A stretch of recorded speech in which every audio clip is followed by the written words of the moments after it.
Ah bah là, je viens d'arriver au péage de Bordeaux, j'ai une réunion à Marmande à 9h30 et voilà, et je suis toujours commercial en activité à 69 ans. Alors je fais partie des rares retraités qui n'ont pas voté pour Macron. Mmh. J'ai voté un peu en dépit pour Marine Le Pen, alors que j'adhère pas complètement Ouais. à toutes ses idées.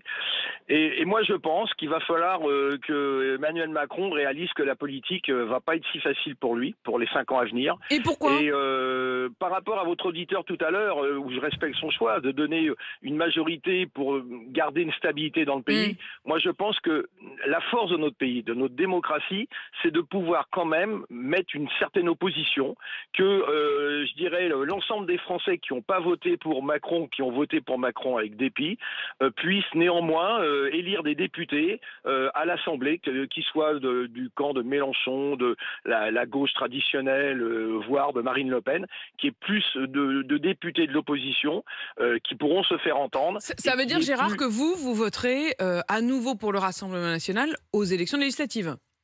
Ah bah, moi, dans Mmh. ma région, je voterai pour le Rassemblement national. Pourquoi pas avoir un député du Rassemblement national?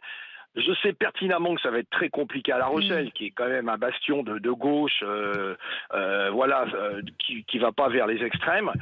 Et je dirais qu'au pire, au deuxième tour, j'irai voir quel est le candidat le mieux placé pour, Mmh. pourquoi pas l'envoyer à l'Assemblée nationale pour faire un peu opposition au Bini Oui Oui qu'il y a eu pendant 5 ans avec une majorité qui était au garde à vous devant Emmanuel Macron. Enfin, Et vous savez quoi? C'est ce matin que tout commence, on le sent bien. Dès hier soir d'ailleurs, cette bataille des législatives, elle était lancée d'un côté comme de l'autre. On va y revenir dans un instant du côté de la France insoumise, on y reviendra aussi du côté du Rassemblement national.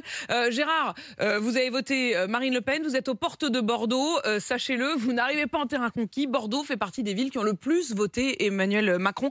80%, Gérard. Donc vos interlocuteurs, sachez-le, ce matin, ils seront plutôt dans cet état d'esprit là, vous en avez conscience?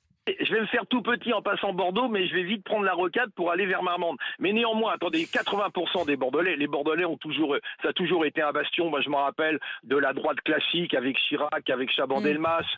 Bon, voilà. Mais je ne crois pas que 80% des Bordelais adhèrent à la politique de Macron.